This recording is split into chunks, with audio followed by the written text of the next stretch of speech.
Okay, hi everybody. Welcome back to my channel. Darn flies. Okay, well I said one day I would make a video. See if I can kill this fly. It's going to bug the hell out of me if I don't. There you go. Okay, I said that one day I would make a video explaining why I was gone from YouTube for so long. Now I know at the time of my hiatus, I didn't have very many subscribers, and I still don't have very many subscribers, so I know that most people don't give a shit. They just thought, she just couldn't do it. At the time I was making Let's Plays, figured I could do that, but I also got a lot of hate in that area. A lot of people just didn't like the fact that the only thing I had at the time to do Let's Plays was a camcorder and to point it at the TV. I mean, that's the only way that I could do it. And I got a couple of good, couple of positive feedbacks on that, saying that they actually felt like that they were right there watching it with me and stuff. That was that was a good good way of doing videos and whatnot. But let me tell you what happened.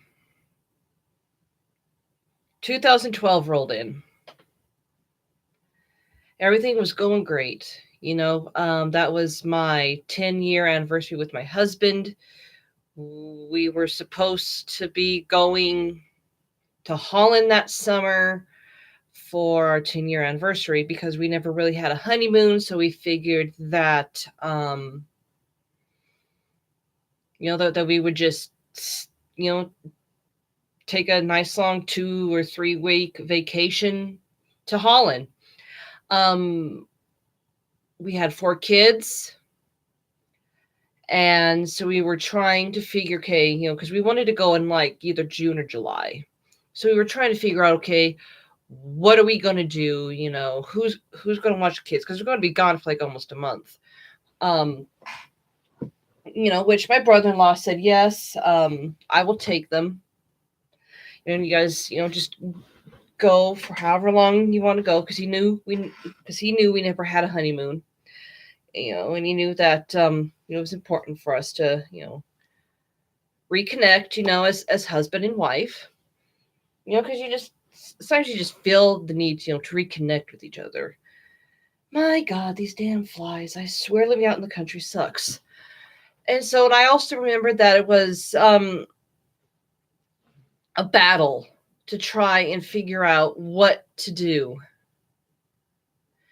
I mean, what to do with the kids, because my mom said, that she would come down and take them, and that they would go to like Disney World or Lagoon or, Six Flags.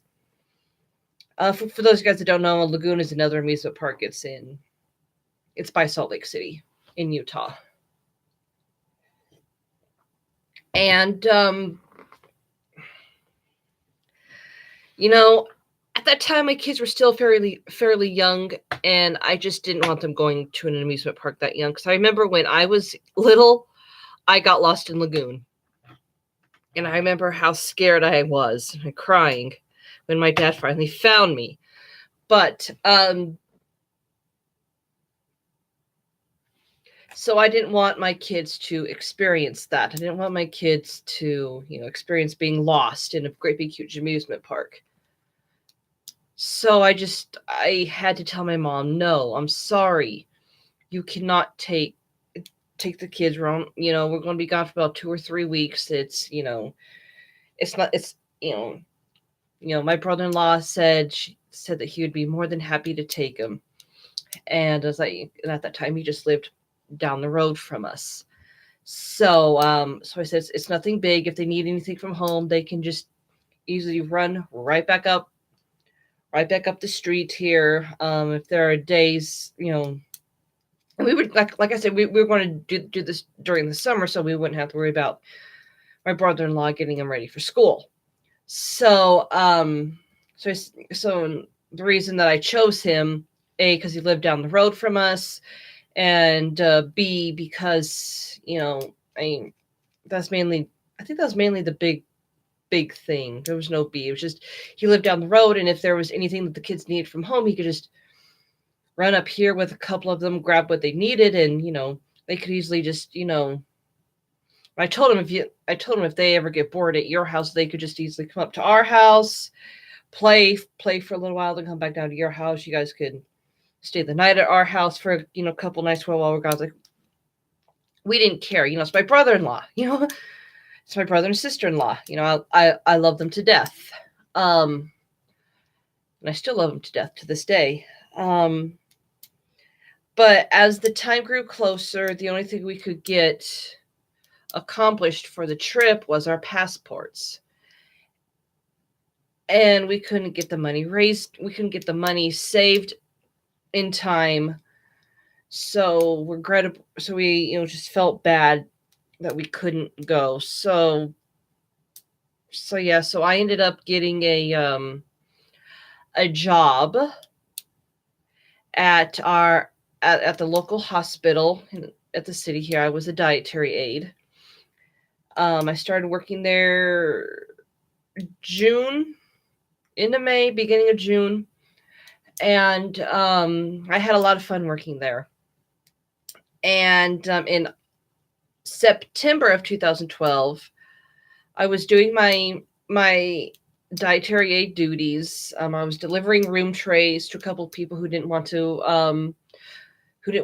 go down to the dining room to eat, or who couldn't go down to the dining room to eat, because there are a lot of people that are just bedridden because of either how big they are or how sick they are.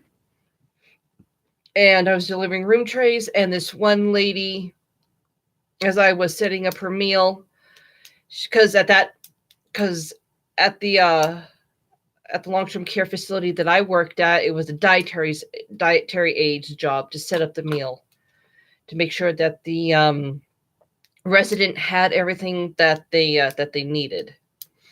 So I was setting up everything, and you just get to talking to these people, and you get to loving them, and you say, and she says, well, I think you can do this job as of a CNA. She's like, and I'm like, yeah, and I would like some more hands-on approach, with you guys, a lot more, interaction than what I get as a dietary aide. And she's like, well, I see no reason why you can't do this. And so after talking with a couple of residents who thinking that I could do it, doing a little research doing a little research on what a CNA actually is and what they do, I signed up for class at the end of September. Now, the CNA classes where I went in Grand Island, Nebraska, it was like a 3-week class, 5 days a week, for 8 hours. Okay, so they really have you just learn. You had like a test every single day, if not every other day. And you did labs where you would, learn your skills, like on the last 2 weeks. So like the first week, maybe week and a half, is nothing but books and movies. And then after that, it's, learning your skills and everything. And let me tell you, I studied my ass off. I got A's on all the tests, which is, oh my gosh, the first time that I've actually got an A on the test. It actually, complete straight A in any course was then. Oh my gosh. I felt so good. I felt so accomplished. And my husband and I actually felt like our lives were heading in the right direction, because yay, now I have an actual certificate. I actually have something that says, yay, we're actually going to be able to make it. At the time my husband was working as a farmhand for a guy in Fullerton. And so we both felt like that we were actually getting our feet back on the ground, that we were actually starting to go somewhere. Not not a week or so after, God, I'm gonna start crying. Not a week or so after I got my certificate. Could be more. Could have been more than 2 weeks after I got my certificate. I was at work. I was still working as a dietary aide. I was trying to transition over to a CNA to work at that place because that was the plan. Because I had already known those residents somewhat through being a dietary aide. And so I just figured, want to just stay there, and everything. So I was trying to get, transitioned over from being from being a dietary aide to a CNA, trying to get, my schedule worked out with them. And we had a mandatory staff meeting. So I had to go to that. So I went to the staff meeting and everything. And after that, during staff meetings or while you're at work, at least at the time in 2012, you weren't allowed to have your cell phones on you. So I had so they'd given us, like a little duffel bag, just a little thing, just a little appreciation. So I'd put my phone on silence and put it in that. So at least it was still with me, but, it was silenced. And after the meeting, I looked at my phone and I noticed I missed like 10 to 15 calls from my husband. I was like, no, wait a minute. And these were like, seconds apart. Like, as soon as I went to voicemail, he would call again. So I was like, okay, this is fucking weird. What is going on? And he said, Megan, you need to get your ass home right now. Something has happened to the kids. And I'm like, oh my fucking God. The worst thing it's like, okay, I was thinking one of them got stabbed, one of them got killed, or one of them is choking, something is happening. Something is happening. I'll get home, the kids will be there. And, I wasn't thinking what actually happened. I was thinking something totally different, totally off the wall. I was thinking, well, I was going to show up there and, one of them is going to be dead or something. I mean, I was mentally preparing myself for that. But when I got home, none of them were there. None of the kids were in the house. I noticed a Post-it note on the door that says, "This is the sheriff's office. Call us." So before I called the sheriff's office, I called my husband and said and I just asked him, I was panicking. And I said, the sheriff's office has our kids. What's going on? He's like, I don't know. And so I called.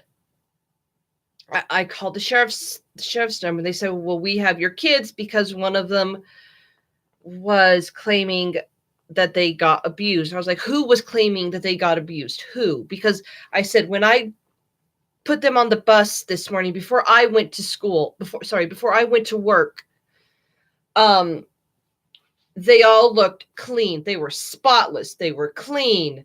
Okay, I had an autistic daughter, okay, and she was spotless and she was clean and everything else. And I said, so if anything happened after she got onto the bus, that's out of my control.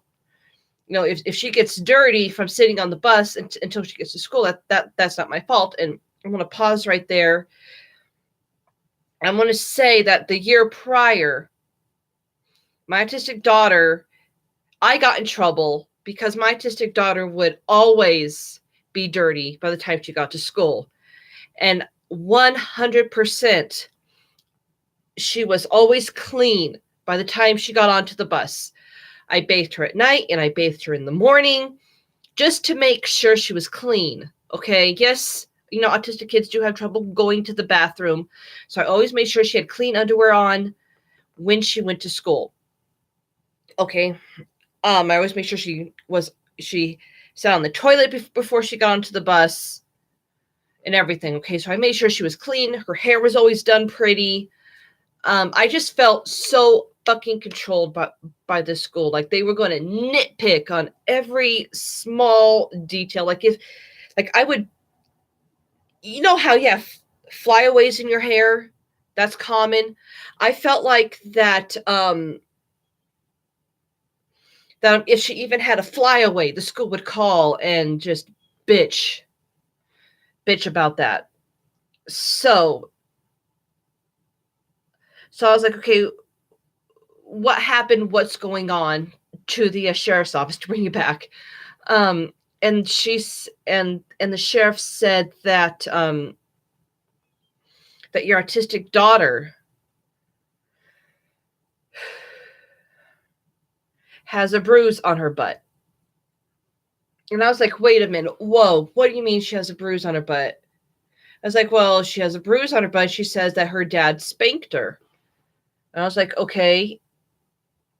And that's when I got the story from my husband and the three other kids, my three other kids, that a couple of nights before, my, daddy had said, it's time to clean up. Let's clean up the room before bed. Who hasn't been told that as a kid?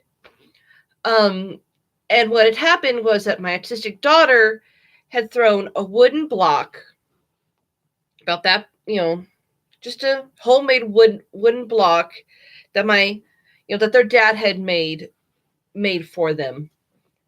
Just building blocks, homemade Lincoln logs, so they could, build stuff. And she had thrown one of those at her youngest sister, and it hit her in the head. And so my husband and at the time we were spanking with the belt, he just gave her a couple swats on the butt, and that was it. And I remember washing her that night, and I will claim this until the day I die.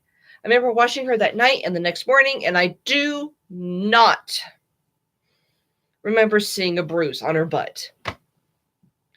I think I do remember seeing like a bruise on the side of her leg, like a really small one, maybe like that big. And I asked her how she got that. She said that she fell off the slide weird.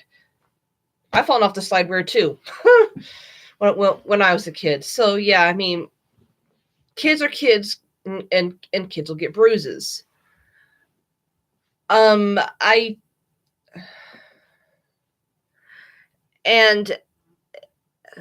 after that, we had the sheriff come over, talk to us. We still hadn't gotten the kids back.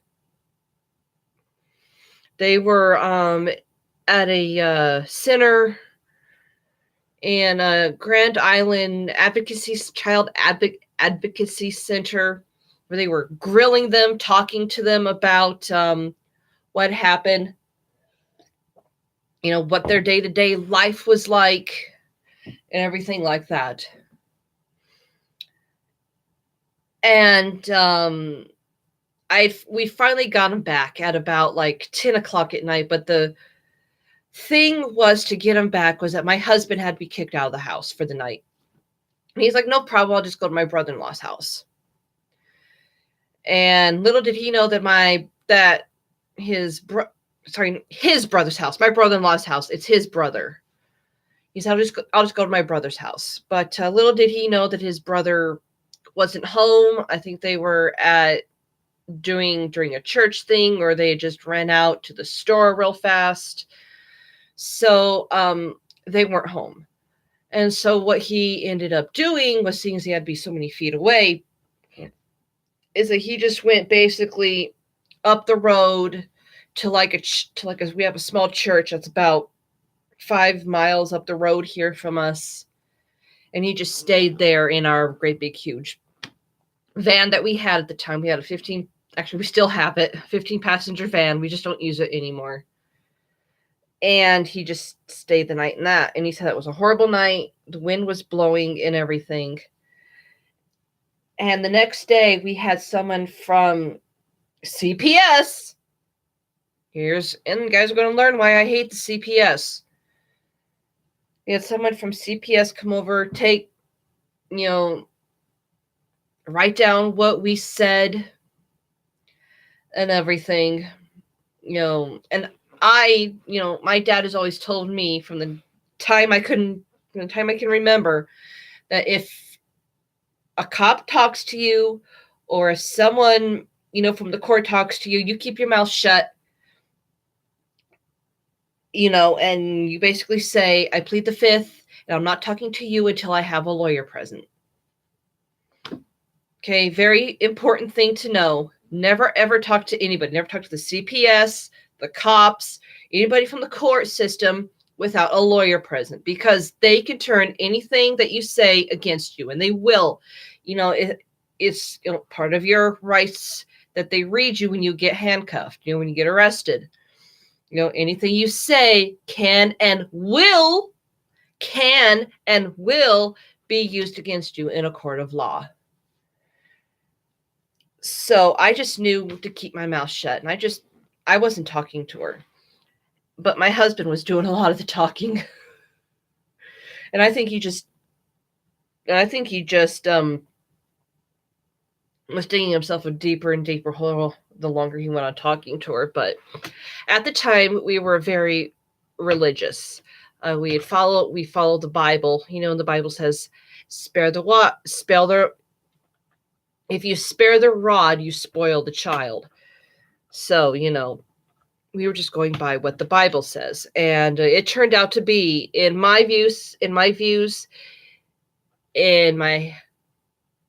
husband's views, in our church's views, and even in our lawyer's eyes, it turned out to be a religious battle that lasted for about, from 2012 to 2014.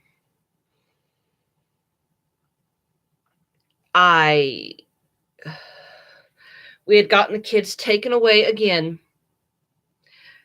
that night, because let me see if I can find the calendar so I can get dates here.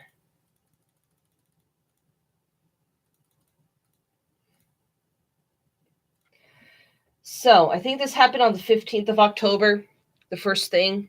Okay. So my husband was kicked out of the house on the 15th. On the 16th of October, the kids went to school. My husband came, because he could only come back once the kids were gone. So once the kids were out of the house, I called him and said, okay, the bus is gone, you can come back. And that's when that person from the CPS came over, and I came over and talked to us. The night of the 16th, we got the kids taken away yet again. No, wait. My husband had to be gone again on the 16th. And he was leaving as the bus was pulling up. Okay, so we came back again on the 17th. He got ready for work and went to work, because he had already missed 2 days of work. So he couldn't miss any more work, I mean, they were pretty lenient at, about this whole thing. And these guys were so nice. The place where he was working for was so nice. So, and I wasn't working at this time. I told work what had happened, and they said that they would regrettably have to let me go. So, which sucks. So this night of the 17th, okay,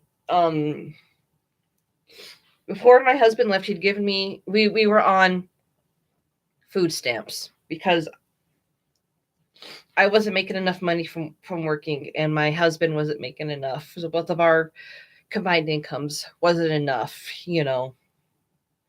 So, so we were on food stamps, and so my husband given me the EBT card. So as soon as the kids got off the bus, I said, hey, let's go to the grocery store, and we could pick out, seeing as all this shit had happened to us, it's like, let's just go to the grocery store and we'll just pick out something easy to have for supper tonight. You guys could pick out any dessert that you want, and we'll just make it an easy lounge, we'll watch our favorite movies type type night, when we'll just all just fall asleep wherever we fall asleep at. I just didn't want my kids out of my sight. So we had gone to the grocery store, gotten our groceries for the week, and came back, and they had to be watching the house. CPS and the cops had to be watching the house, because no sooner had we gotten all the groceries into the house. I mean, they had to be timing this down by the minute. No sooner had we gotten all the groceries into the house, and I distinctly remember saying, "Okay, kids, let's get out, and let's get out the pizza. We'll put it in the oven, and we'll just, we'll just, eat some chips until the pizza's done." No sooner had I said that, there was a knock at the door. That knock that the cops use, and it's a cop because they use a certain knock. And they said that they have, and of course CPS was there too, and they said that they have to take the kids because I am incapable of taking care of them myself. And I said, "Who said that I am incapable of taking care of myself?" He said, "Well, your husband said that." I was like, "You were right there listening to him." I was like, "No, what he meant was it was going to be a hassle for me to get him to bed that night because they haven't had supper yet. It's 10 o'clock. And I'm pretty sure all that they had that night, right up until they got home, was, talking about the night of the 15th, was, basically junk food, like candies and everything. So they're wired. So, that night they got home, they were wired high on sugar, basically. A kid's high on sugar. You know how hard it is for them to settle down. It's like, that's what my husband meant. Without him to help me calm them down and tell them, no, go to sleep. I was like, you guys purposely kept them, and I felt like that the cops purposely kept them out that long so they would have a hard time in school the next day. So, and so they handed me this little piece. I was talking to my dad on the phone at the time too, as I was getting, the dishes, as I was getting, the groceries put away. I was talking to my dad on the phone, and telling him what had happened and everything. And he said, I read him what it said, like, and he says they have to take him because it sounds like it's a warrant. And they kind of thought that Nathan was still there, even though I said, count the cars. There's always one going to be missing. Because I never know what my husband, because at the time, the job my husband had as a fireman, I didn't know what vehicle he was going to need from one day to the next, because there were days he was in Fullerton. There were days he was, like 20 miles away, and he needed our big red van instead of, our small car. So, I mean, there'd be times when he would, just trade off vehicles. I didn't mind driving the big red van. The kids actually loved riding in the big red van. And, so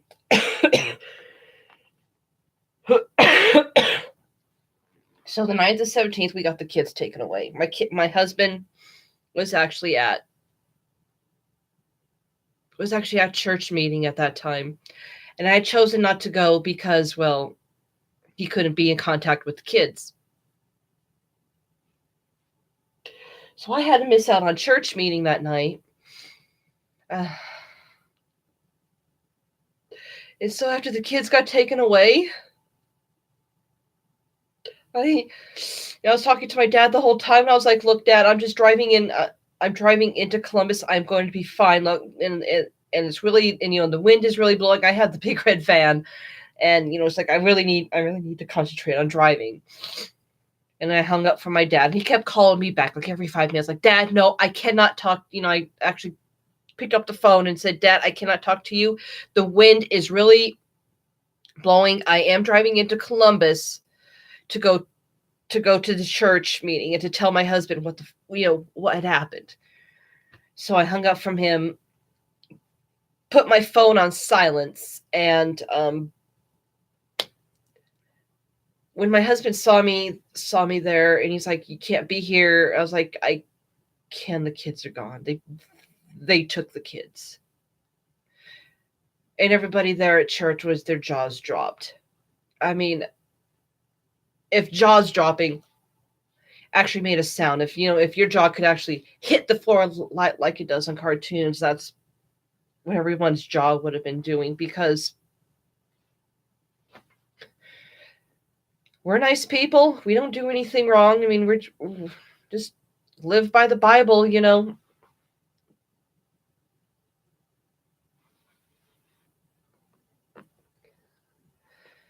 I'm so sorry to the Jews that got persecuted way back when, during World War II, because now it's happening to us Christians.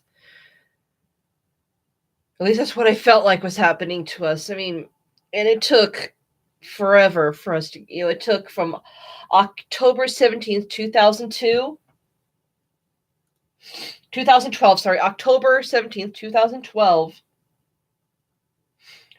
Okay, and we had visitation with the kids, supervised visitation with the kids. Let me tell you, that is not a fun thing to go through. If anybody listening to me has gone through that, supervised visitation is not fun, because they question and they write down every fucking thing that you do. I got folders up in my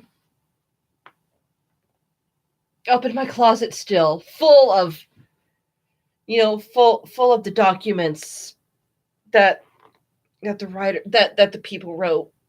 Now, at first, we had this really nice guy, and it was the same guy. I loved him, that was doing the supervised visitations. It was lovely. And everything was going smooth. We were having good dinners. We were having good conversations with the kids. Everything was going smooth. We played games with the kids and everything. And everything was going great until December 2012.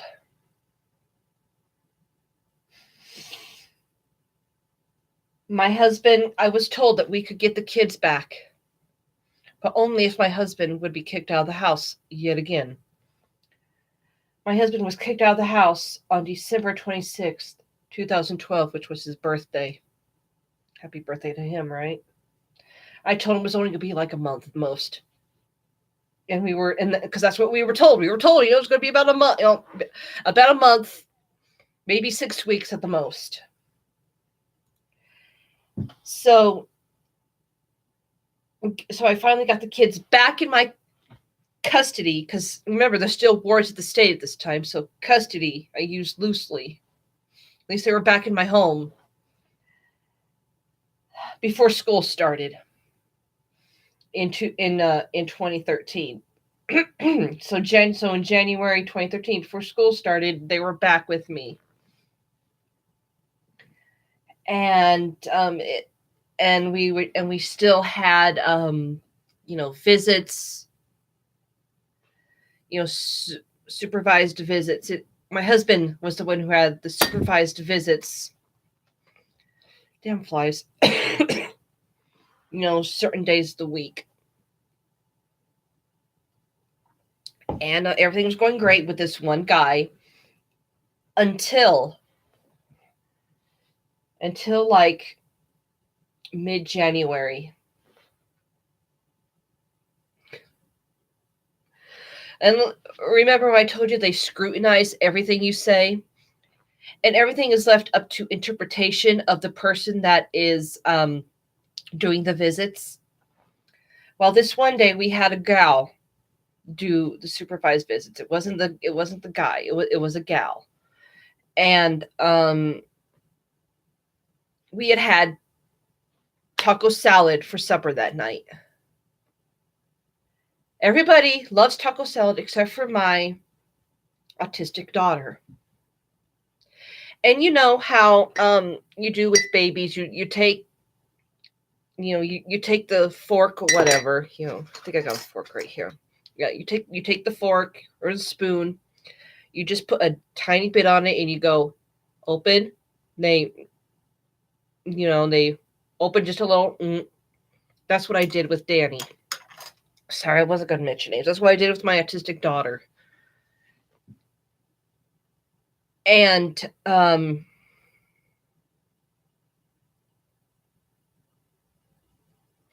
did that a couple of times, and the person during the supervised visit thought that I was force feeding my daughter. Thought I was force feeding her. My God. I was just trying to get her to take a couple bites of lettuce. So that broke out into a great big, huge thing that night. I just told my kids to go to bed early. I, that caseworker was making it a great big, because I was like, here, Danny, let's eat, and putting some on her lips so that she would eat. And she called that force feeding. And she said, I'm gonna have to stop you right there, or I'm gonna have to cut this visit off because it looks like to me that you're force feeding her. And I broke down and I started crying, and then my husband got pissed.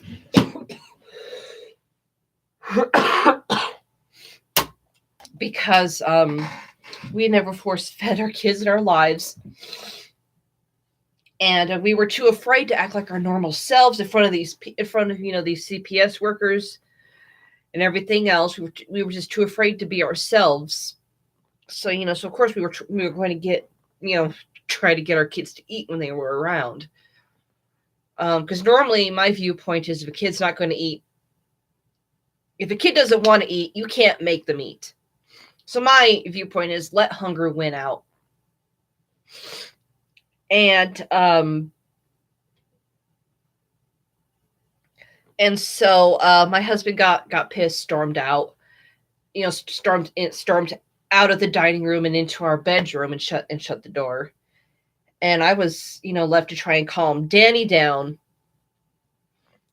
I said, well, is it fine? I said basically in a sarcastic way, is it fine if I take the dish and just put it in the refrigerator? Well, that and let hunger win out. Is that what you want us to do? She said, yeah. She said, yeah. Why do you think that's a bad thing? Let hunger win.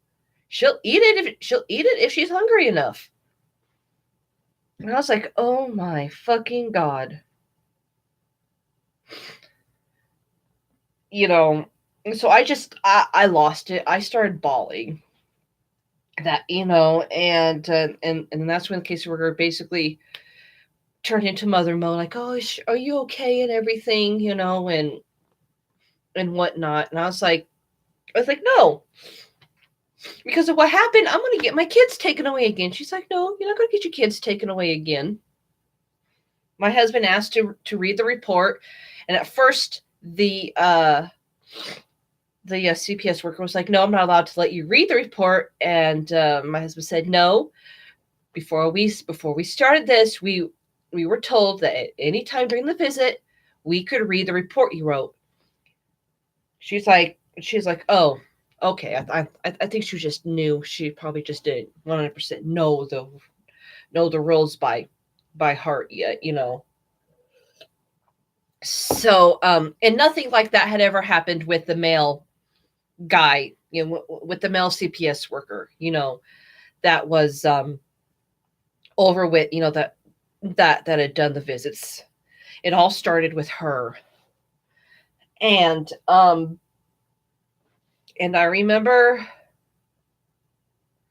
that we had a team meeting that night. I mean, team meeting that Wednesday, or I think it was like the 23rd or 24th.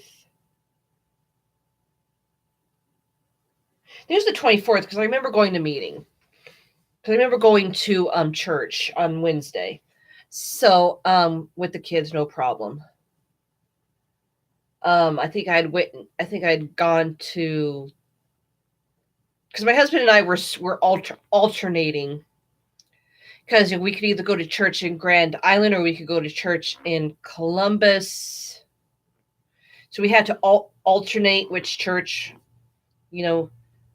Well, I mean, I guess, he could have continued to go to Columbus, and I could have continued to go to Grand Island, no problem. But we felt like, just to be fair, just so that everybody could see us, like every other every other Wednesday I would be, in Columbus, and every other Wednesday he would be in Grand Island.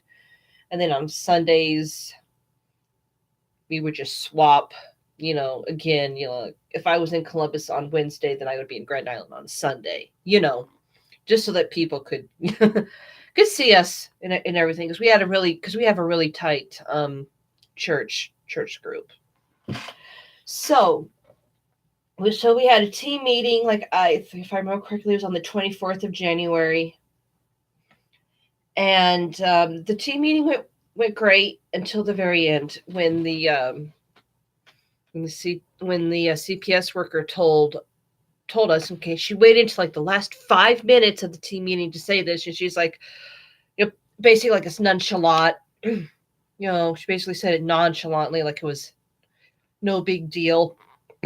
By the way, she said, by the way, we have to take away your kids again. Like I said again, if Jaws could make a sound, if Jaws actually did drop to the floor and make a sound,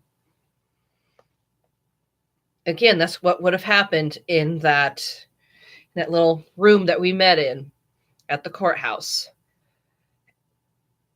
And I started crying. My lawyer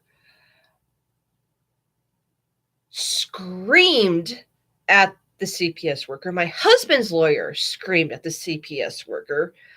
And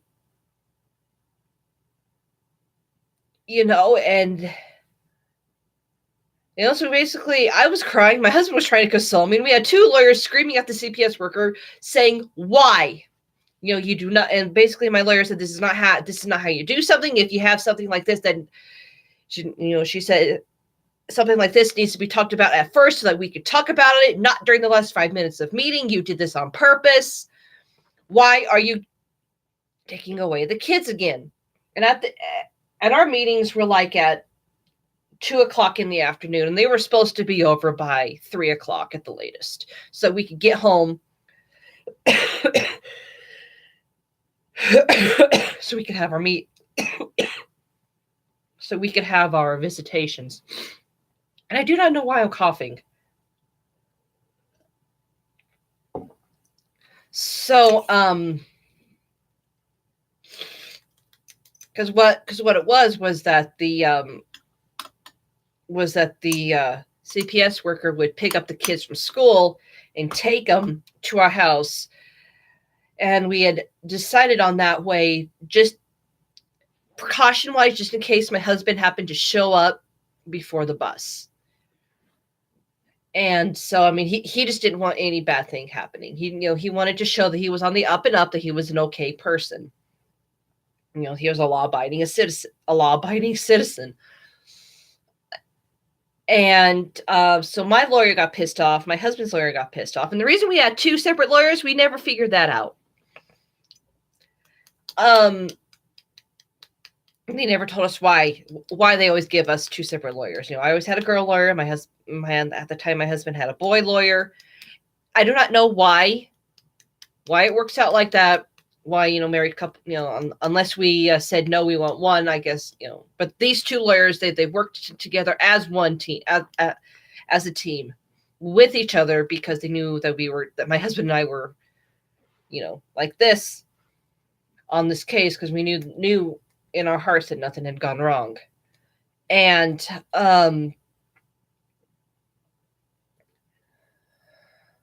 so my lawyer and my husband's lawyer, and the kids' guardian ad litem was there too. And yeah, let me tell you, he was pissed off too. And a guardian ad litem is basically a lawyer for the kids. It's basically kids' lawyers. So all three of those guys went to talk to the judge, and we were told to just go home with the with the CPS worker, the male CPS worker was back. He said he was just sick that day and he couldn't make it. So instead of canceling the visit, they just got that gal for that one day. And he said that he's sorry that everything went to shit that day, that he was gone. He said he kind of had a feeling it was going to when he called in. But yes, the male guy was there again. He picked up the kids from school. We were over at our house, playing and everything, eating dinner. I was wrapping up dinner, getting dishes washed and everything, when the call came in from our lawyers stating that the kids will not be taken out of the house anymore by CPS unless the judge signs off on it. Because apparently it was a surprise to the judge too, that the kids were going to be taken out again. And the one thing that my husband, myself, and our lawyers knew was that this was a really fishy case. They said that they've seen cases like this go into the wastebasket before because it just wasn't something that, that you really look at. I mean, she said kids get bruises all the time, and once the cops come in and look and say everything's fine, that they just basically throw the case out. So everybody doing this case was, our lawyers, my husband, myself, and everybody in the church thought that this was a really bit of a fishy case. Things like this usually aren't tried, at least not the way that it was, because two cases were brought up. We had a civil case, and my husband had a legal. My husband and I had a civil case, and then my husband had an actual law case brought up against him. He was criminal case. There you go. That's the word I was looking for. Holy fuck. Had an actual criminal case brought up against him, and so we were fighting two cases basically at the same fucking time. And at this point, we had never seen any pictures, no proof that this so-called bruise existed. Okay, and let me tell you something about my autistic daughter. Sorry, the autism spectrum. Okay, let me tell you something. According to Wikipedia, autism. Shut up.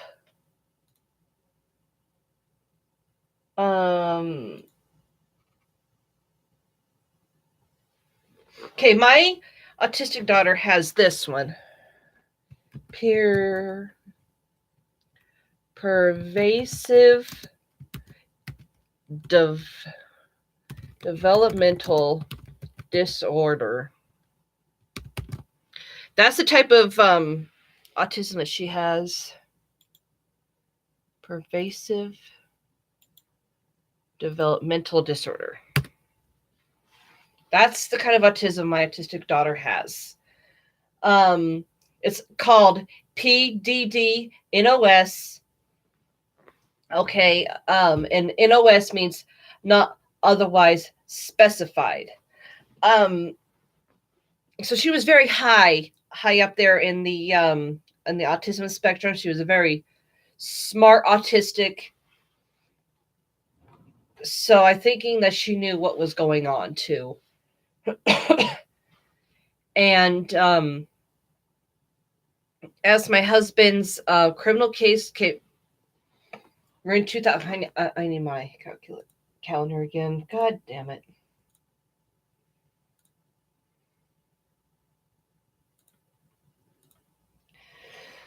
So we were told that night that the kids would not be taken away because the judge didn't know about this, and the judge needs to sign and say it's okay for CPS to take kids out of anyone's home. In case you guys didn't know that. So so our judge was a little bit pissed off at CPS at that. So everything goes okay. We get that squared away, and everything runs smoothly until we find out about my niece's death the weekend of the 25th. You think that we can't be hit hard enough, huh? My niece died on the weekend of the 25th, and everybody was just in tears. She was only 6 years old. So yeah. And here's another battle that we had with CPS. Come hell or high water, my husband and I both, with our kids, we were going to go to our niece's wedding. Our niece's funeral, and nothing wasn't going to stop us. Nothing. I doubt even being in a coma would have stopped my husband. Thinking he would have told the nurses, just will me in there, coma or not. I'm going to this funeral. And we had fight after fight after fight with CPS about who was, about the funeral. They're like, they said, well, if your husband goes, you cannot go. That's just the end of it. And I was like, and I said, no, that is not the end of it. I was like, I don't give a shit what you do. Okay. I'm going to my niece's funeral. My kids are going to their cousin's funeral because and my husband will be there too.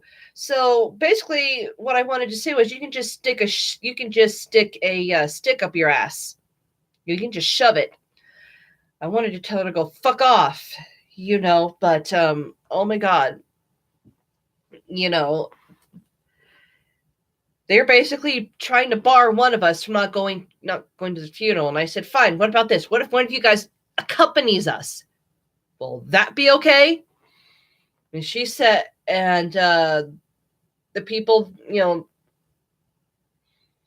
she's like, well, I'll see who's available that night to accompany you guys. But if nobody can, then one of you guys has to stay home. And I was basically saying no. And I called my caseworker, because we had a caseworker too. I called my caseworker and I told her what had happened, and she said, we'll find a way to get it to where all y'alls can go to the to go to the funeral. And I said, thank you. She's like, nobody should be made to miss out on a funeral, especially of someone who died so young. She's like, I'm sorry that that you're having such a hard time. And let me just say, most caseworkers probably aren't as nice as the one that we had. The one that we had was basically bent over backwards. I don't know if she was breaking any rules or anything, but she was bending over backwards to make sure that we trusted her, to make sure that we got the kids back, to make sure that nothing else happened. And everything. I mean, it was just,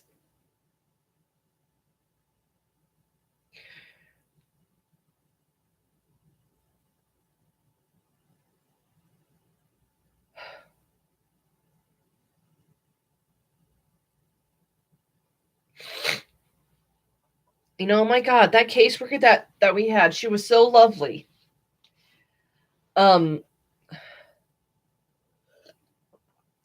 She said, and I think she said that even if she ends up having to go to watch that, she would be fine with that. So the day of the funeral came. I think it was like the 31st or the 1st of February, but the funeral came. All of us were able to go. My husband, myself, and the kids, we were all able to go. We got a CPS worker to come with us. And I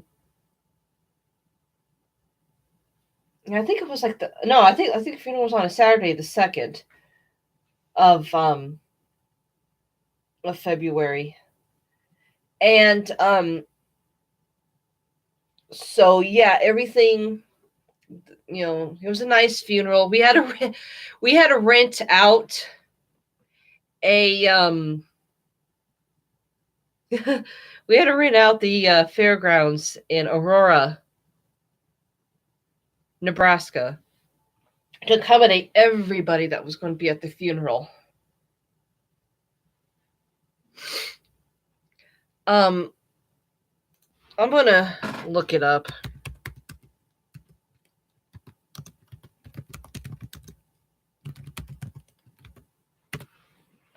Here, hold on. I'm gonna.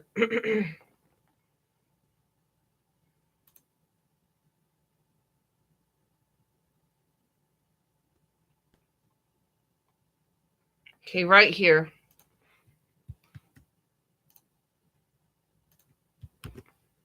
Just click on that link, and it will take you to the obituary of my niece. It was held at the Hamilton County Fairgrounds in Aurora. And you see there, this says Stanley Morrison. He was one of our church elders. And these three people were our church elders. Stanley was a church elder, and these two were just our sisters. And I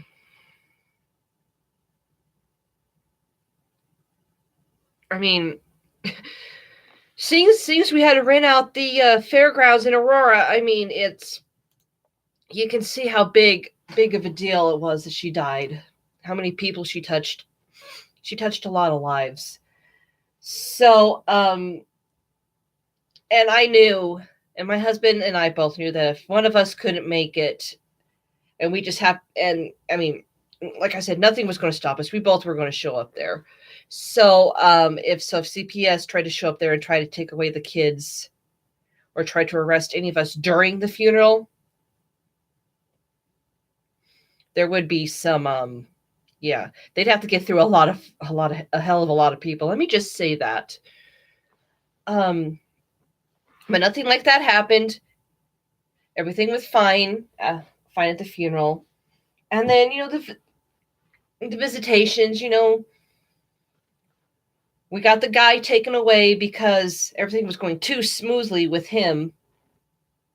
And we had that, that gal I told you about that wrote about, that was trying to force feed my autistic daughter. Yeah, she was the one that was now doing all the visitations. And sometimes they went smooth, sometimes they didn't. And again, I think it was like, like March or April, we had a visitation, and we were told of a technique that we could use when someone gets upset. Because my eldest daughter was getting, was upset and angry one day. I can't remember why, but I just remember she was upset and angry. And we were told of a technique called the bear hug. You put your hands like this, and someone just holds you from behind, and it's supposed just to make it to where you calm down. Okay, it's supposed to just to help you calm down. It's a bear hug. You're actually hugging the child, basically, but their hands are kept immobile so they can't hurt you. Because we were sick and tired of being, beat up on ourselves.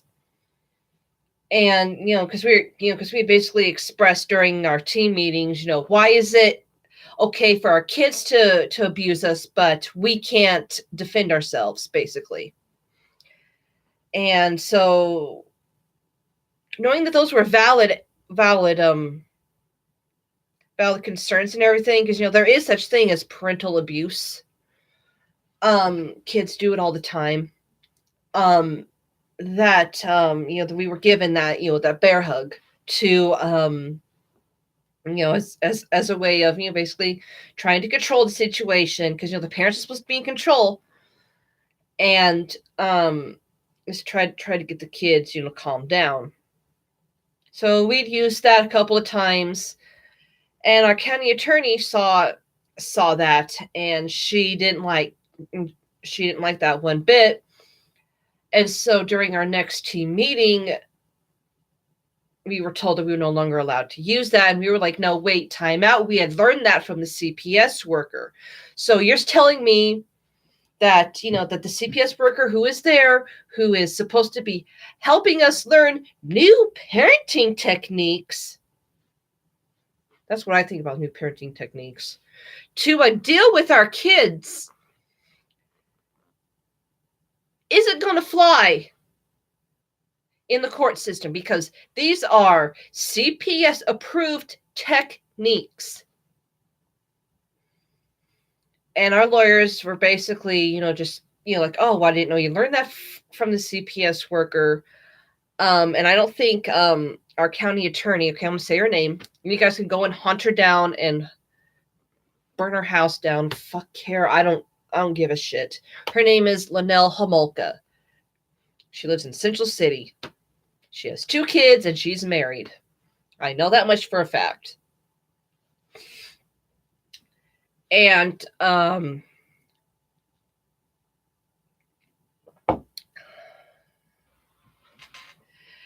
she basically said, no, it ain't gonna fly. Okay, and she's like, okay. And then after we got done talking with her about it and everything, they said, fine, you can use it, but you can only use it on your autistic daughter. Okay, so what am I supposed to use on the other 3 if they get pissed off and decide to beat the holy living shit out of me? They're like, well, you're just gonna have to take it. What? You're saying that I'm just supposed to take it? Either that or call the cops. Fucking get real. I'm just supposed to lay down and take it. My kid's beating the holy living shit out of me. I'm just supposed to wait by and let the cops deal with it? Hello? I've heard of people dying in 5 minutes from kids from their kids beating up on them, for as long as it takes some cops to respond to the situation, because they have to decide whether it's an emergency or not. I've heard of kids beating the holy living shit out of their mother and father because they got pissed off. And I didn't want that to happen to my kids. I didn't want my kids to be one of those people. I said, no, you give us a technique. But luckily for me, summer was rolling around. My daughter could, vent her anger outside. So what she ends up doing is she just goes outside whenever she gets pissed off, and she just walks around in a circle for 10, 15 minutes. And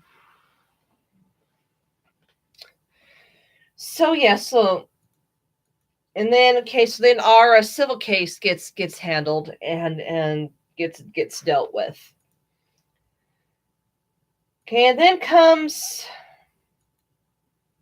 we were told, hold on, great part, we were told in May, beginning of June, that, no, wait, hold on. April, my husband came back home. My husband was allowed to come back home in April because of all the fucking nonsense we had to deal with our taxes, because my husband didn't want to transport the tax papers back and forth. And at the time, he was the one doing it, not me. So, because he had so much stuff, technical stuff to do with, farm machinery and stuff that he still, had on the depreciation schedule and everything like that. So he wanted to be the one to deal with it. In this case, if there was a fuck up, he could say, yes, it was was he that fucked it up, not me. And plus, at that point, he just wanted to keep me out of any harm's way with the legal system. So he got to come home and everything. And so the civil case got handled and everything. I basically, wasn't allowed to be a CNA. So my name got put on the child abuse registry list. We went to counseling, and I got my name removed off of the child registry list. And so in And let me tell you, this counselor that we went to saw, that we saw, she was superb. Okay, she her office was in Grand Island. My God. And she was wonderful. She was Chinese, but you could tell because of her accent and everything, but I loved her to death. She spent, okay, it takes us about 45 minutes from our house to get to Grand Island. And she knew that. So in her mind, she basically was just, let's just do like 2 to 3 hour sessions. That way you guys get your time. Basically, it's worth your time to come into Grand Island. She said that she doesn't really like it when therapists do only 30-minute sessions. She's like, you can't learn much in 30 minutes. So she did like 2 or 3 hour sessions. I remember one time we were in there for like maybe 5 or 6 hours. Oh my fucking God. And the kids just had candy to eat. Oh, she felt horrible. And I actually think she paid for our dinner that night. She was so sweet. And so we spent like 300 hours with her, is what my husband's lawyer added it up to be. And he had to add it up for my husband's criminal case. So everything was going, like I said, everything was going fine. And then, oh God, when was this? September 2014. Okay. And like I said, my husband was allowed to come home in 2013, April 2013. The only thing that we had to do when my husband got home was call occasionally, was call and tell him when we're leaving and what we're doing and when we think we're going to be back. So basically what we did was we just did that nonstop. We thought of excuses to leave the house. And so basically during the next team meeting, they're like, you don't have to call every time you leave the house. How about you guys just call if you guys are like going to church or the grocery store, someplace where you're going to be gone for a couple of hours, So it ended up being just that, and that just dwindled down to, till you don't have to call anymore. So September 2014, my husband got convicted of child abuse. So he's now a registered felon. And so, but at this time we still had all 4 kids, okay? So yeah, so he gets, so he's a registered felon now. And but but at least my husband didn't go to jail. He just got put on 4 years of probation. I've seen people who have been drunk driving like the 3rd or 4th time they get probation, and it's like only for a year. Okay, my husband got put on probation for 4 years. So once a month, my husband has to go to, basically, has to go to a class, has to go to a basically an AA meeting. And but it's not well, most of the people there are there for drunk driving. He said he felt so out of place. So he went there. First, it was in our county. First, it was in Merritt County, and then it got transferred over. Then he got transferred to Hall County, I do believe, for a month.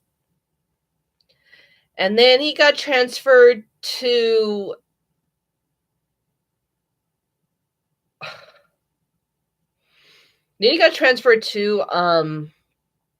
Platte County, which is where Columbus is at. And Grand Island's in Hall County. Where I live is in Merritt County, and Columbus is in Platte County. And he got transferred to Platte County, and that's where he stayed. But once he stayed in Platte County, he just got jumped around from probation officer to probation officer to probation officer because he was following the rules 100%. He didn't need to sustain from anything. So they just didn't know what to do with him. He was basically, oh my God, he was keeping his nose cleaner than clean. You know, some people, they expect some people to, fuck up every now and then. No, he didn't look at alcohol. He didn't have to sustain from alcohol or anything like that. But yeah, he didn't do anything. He didn't want to get in trouble, so he just didn't do anything. Went to work, came home, went to bed. Went to work, came home, went to bed. Went to work, came home, went to bed. That's all he did. And he got off early.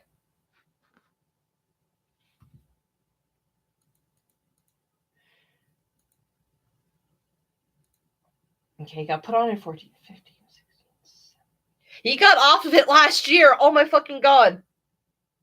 Last summer he got off of it. What was it? Yeah.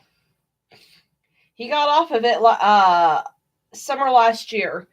And let me tell you, that was, oh God, I think we went out to dinner to celebrate getting off of probation early. So, yeah, and I mean, everybody that he has talked to, I mean, he knows, I mean, and if you know someone who's been on probation, talk to them. Ask them how long the longest person they known has been on probation for. Because I doubt that they know anybody that's been on probation for 4 years. So,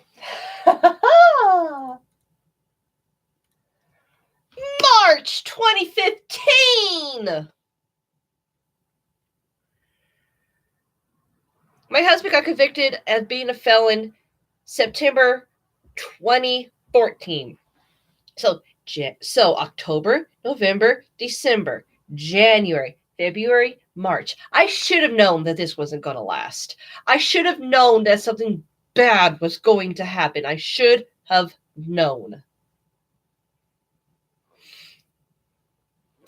My autistic daughter decided to take advantage of everything. She was worse off than what she was. After everything was said and done, my autistic daughter changed for the worst. She would not listen. She would not do anything. She wouldn't do anything at school. She wouldn't do anything at home. And she knew that if Daddy or I looked at her different or tried to make her do anything, all she had to do was go to school and tell them a lie. Let me tell you, kids are smart. The school systems are teaching them good, aren't they? So, I got a job in Fullerton, February 2015. I was the perfect employee. I showed up on time. I worked overtime. I filled in for people. I was basically the best employee that month. Which is why, when shit hit the fan towards the end of March, they were quite shocked. They were shocked when I didn't show up for work. They called and called and called and called and called they're basically blowing up my phone. Speaking of which, I need to look at it. Ooh, one moment, please.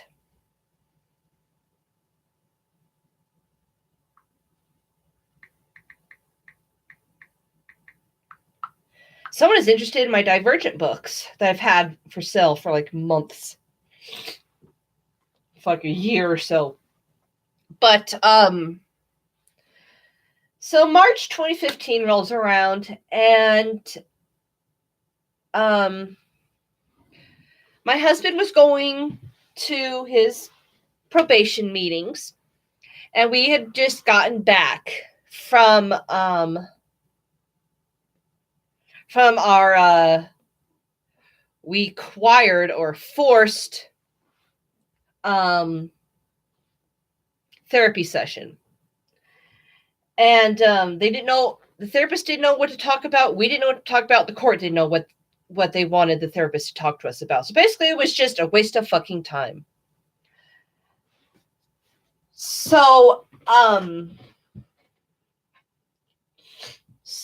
yeah, we get basically to Central City and we get a phone call. The cops have been, it's my husband's probation officer saying, the cops have been looking for you. Why? Well, where have you been? Well, we just got back from Grand Island from our therapy session. And she's like, well, I need you to stop by the hold on.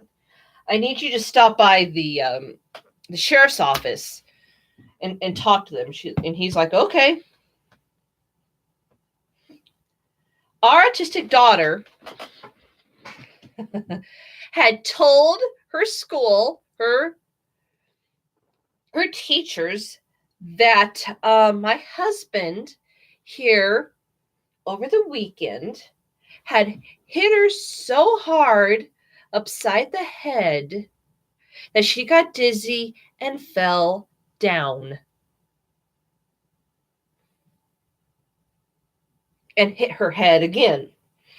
And I was like, no, that doesn't sound right. And I asked the 3 other kids, I was like, so does that sound like something that happened over the weekend? They're like, no. They're like, Dad didn't even come out of the bedroom unless he had to go to the bathroom. Because I was working that weekend. Would that keep me out of it? Nope.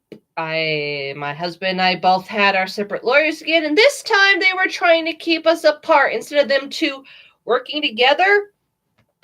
Yeah, they wanted to try and put a wedge between us. So,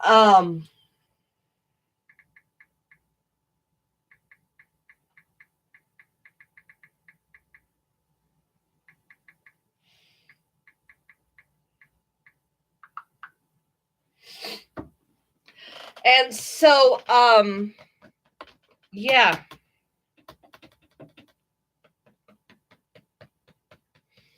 So they were trying to put a wedge between us, but we were together on this one. It was just a civil case. And basically, so what we did this time is like we were just sick and tired. It had only been 7 months since we'd been out of the system, out of the court system and everything.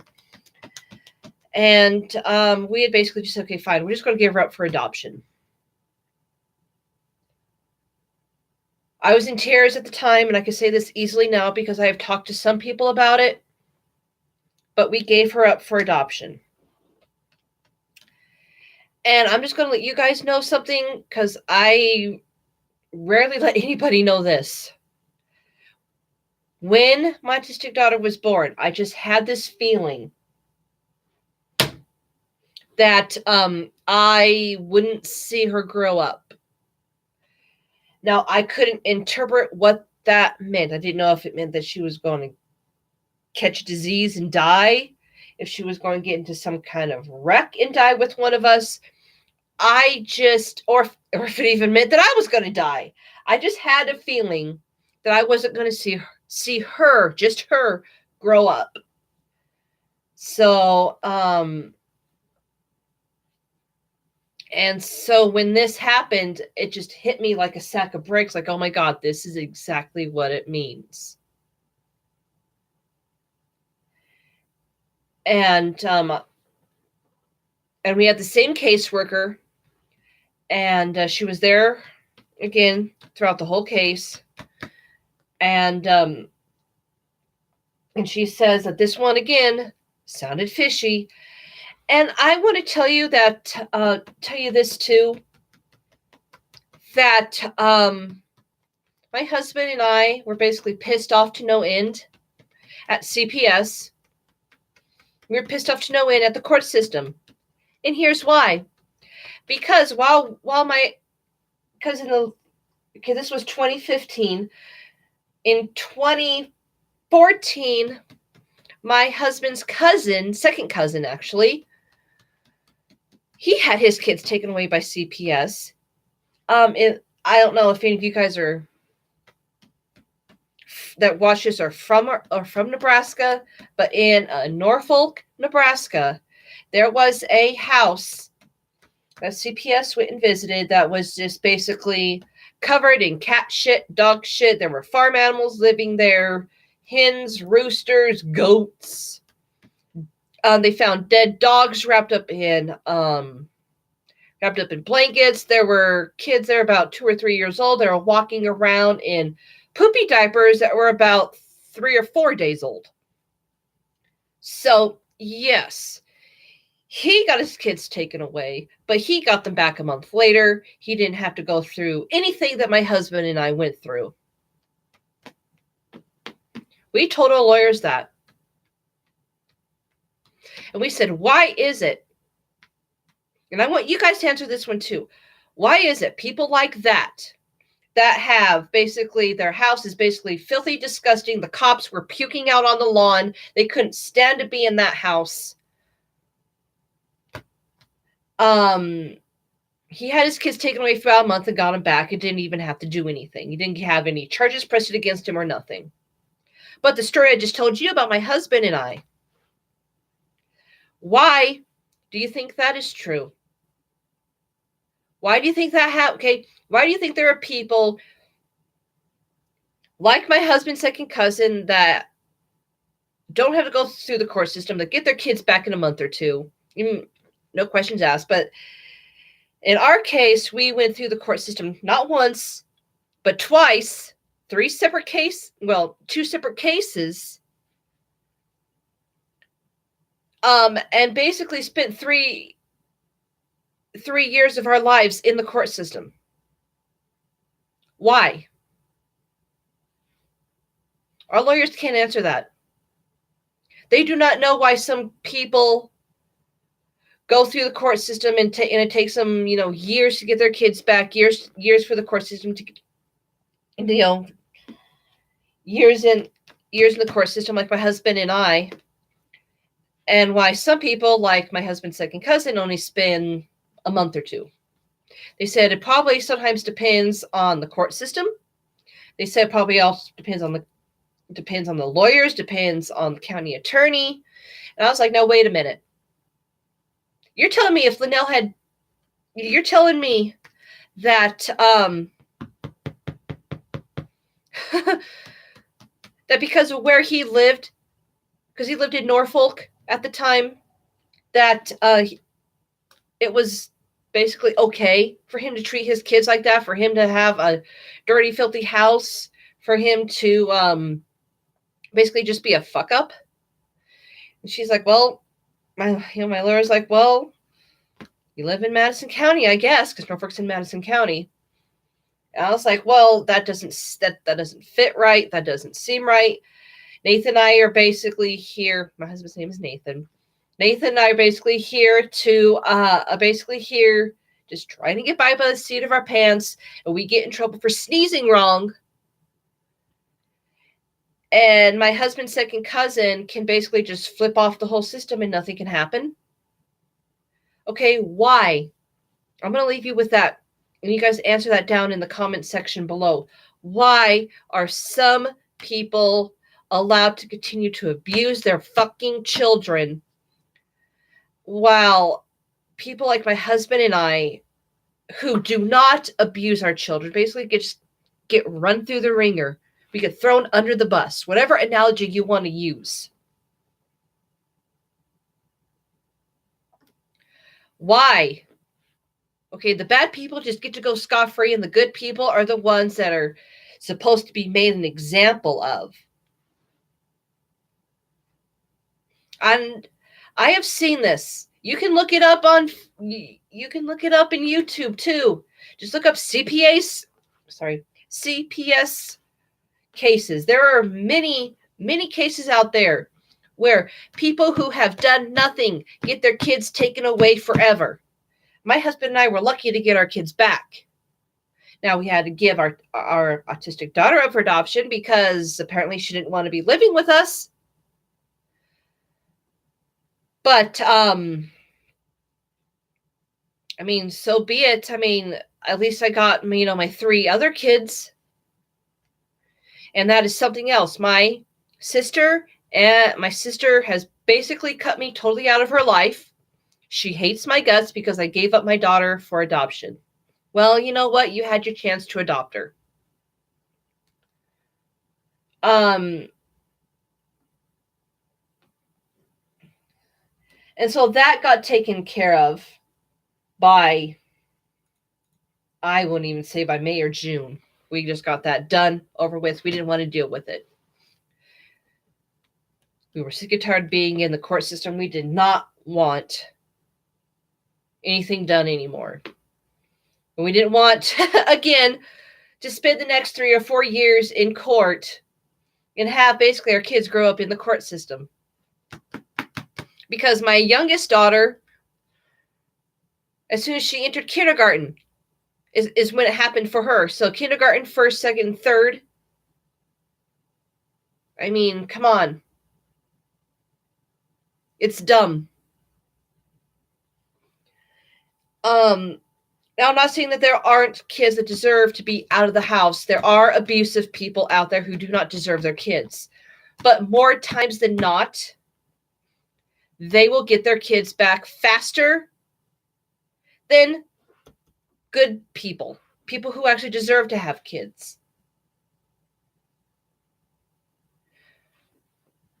So I'm just going to leave you with that. Just hit it down in the comment, put it down in the comment section. Why do you think that some people get them back like that while others just, it seems to take forever? I know this has been like a really long video for you guys. I'm sorry, but I just wanted to get that out there. That is why I was gone from YouTube for so long. So yeah, if you have any questions, also leave that down in the comment section. Yeah, read up on read up on the autism spectrum disorders. There are many different types. My daughter was lucky to have the pervasive developmental disorder, not otherwise specified. And it's also called the atypical autism, because it's way up there. She's barely autistic.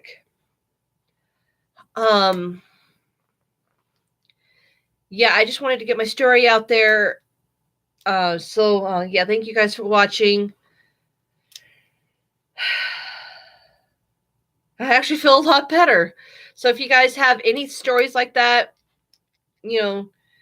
write it down in the comments section. If you have anything else you would like me to talk about, comment section. Don't forget to hit the subscribe button if you're new. Hit the bell so you can get notified when I go live, because that's all I do is I do live streams. And I will see you guys next time. Bye.